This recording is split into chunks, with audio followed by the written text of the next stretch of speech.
Alright, next up in the Heat Check series is G League Ignite guard Scoot Henderson, who's been heralded as the number 2 pick in this draft for some time now. Scoot was a consensus 5-star recruit and ranked 10th per RSCI in the 2021 class.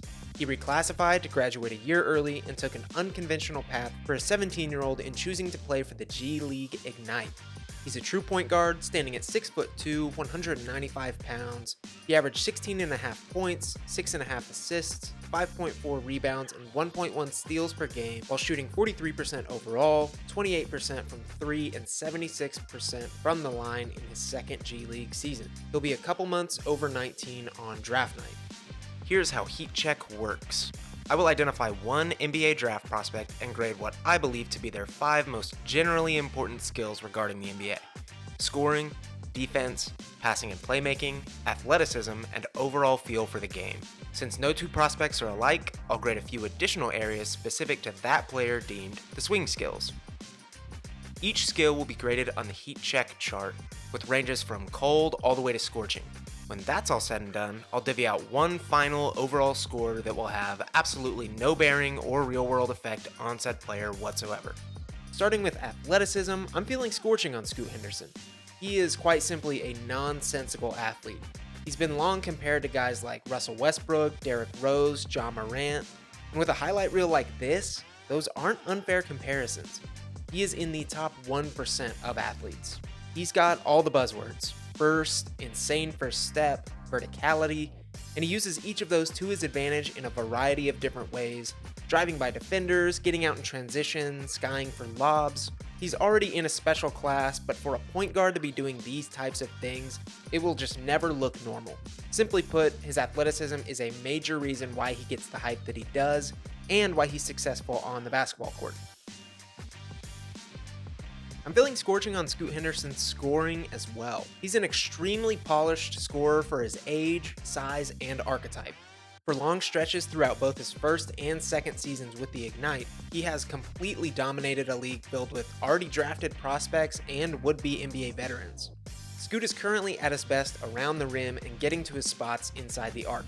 His earlier talked about first step and bursty athleticism paired with his tight handle make him a potent driver. He's an ambidextrous finisher and shot around 58% at the rim both overall and in the half court. It's not an incredible number, but he does get a pass for playing in the elevated G League. He's got a phenomenal pace and composition when working in the half court, which, contrasted with his raw speed and quickness in transition, is just beautiful stuff. His mid-range game, despite still being a work in progress, is advanced well beyond his years. He shot 40% overall from 17 feet to the three-point line. He's got impeccable form on his pull-up jumper, and it projects to be an incredibly deadly weapon down the road. The shots aren't falling in bunches at the moment, but 36% on all dribble jumpers, a G League average, mixed with his ability to create space and get to his spots at will, suggests that will come along nicely. Once he's fully comfortable in the NBA, his combination of above-the-rim finishing and mid-range game are going to make him genuinely unguardable. The percentages just need to come around. I think the biggest concerns regarding his scoring are his outside shooting, which we'll get to a little more in the swing skill later, and the fact that there wasn't a massive amount of statistical growth from year 1 to 2. I also think his decision-making stands to improve. A quarter of his shots last season were graded low quality per synergy, but that's pretty ticky-tacky in terms of an 18-year-old playing against fully grown men all season. In conclusion, I don't see a scenario where in the least his athleticism and feel don't translate, and I also buy his upside in several key improvement areas. In the right situation, I think he can become a 20-plus scorer pretty quickly and elevate from there. Defensively, I'm feeling warm on Scoot. I was really close to giving him a cool grade, but I bumped him up for a few reasons. Firstly, Scoot has a massive care factor on that end of the court, and to this point, he hasn't been any major detriment there. He's a decent defensive playmaker, averaging around 1 steal per game and turning a lot of that into transition offense with authority. He's pretty solid and attentive off-ball, he hustles around, and his athleticism even makes him just enough of a shot blocker that you have to watch out for him. The reason I wanted to lean cool is he's 6'2", and no matter how much effort he gives or how much fire he plays with, he's going to be sought out because of that. That's just the nature of the NBA today. He's going to get picked on via switches, and a lot of times that's going to feature some of the best scorers in the league who are a good half a foot taller. His pick and roll defense is going to need some bolstering before I feel anywhere near confident in it. The reason I leaned back to Warm is because he has a 6'9" wingspan, which, a decent amount of the time, has much more to do with real, tangible basketball than someone's height. Jalen Williams is 6'6" and has played the 4 for Oklahoma City this season due to his 7'2" wingspan, and he's held his own against some massive players. Scoot's not going to be some all-world defender or really even have the capability to stop some of the mismatch hunters, but he's likely going to have a little better chance than people think when they see 6'2" on his measurables. In the least, I can deal with a prospect who plays hard and cares. I'm feeling hot on Scoot's passing and playmaking. I think it's one of his more underrated skills. He averaged 6.5 assists per game in his last season with the Ignite, making all the necessary reads along with the improvisational plays you want to see from a starting point guard. He's got great velocity and decent accuracy when passing. His ability to generate paint touches at will is going to create endless opportunities for his teammates. To this point, he's shown real upside in that area. He can quickly process defensive adjustments and has shown the ability to manipulate that at times. His playmaking is probably his most improved skill from year 1 to 2 in the G League. He needs to cut turnovers down quite a bit. 3.5 per game is pretty unideal for your starting point guard, but it's also just kind of attached to the nature in which these hyper-athletic guys play. Westbrook has averaged over 4 for his career. Derrick Rose averaged 3.5 in his MVP season. Ja's averaging over 3 for his career. I don't want to outright say he'll be a better passer than any of these guys, but from what I've seen, I think he can limit his turnovers a little more and put up similar, maybe slightly lower counting stats. I think he's already mastered the simple stuff, bounce, swing, and entry passes, and has room to grow outside of that. I just think he'll have a little more ability to settle offenses, and that can also be attributed to the way the game is played nowadays with an emphasis on these types of skills. Again, I do think his decision making needs a little time to catch up with his raw skills, but I think that's something that will come with time and just learning the ins and outs of the NBA.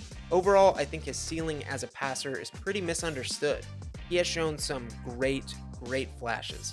He'll have the keys to an NBA offense out the gate, and I think he'll handle it well. I'm feeling hot on Scoot's unquantifiable feel for the game. There's not a ton to touch on here, a lot of this would be repetitive.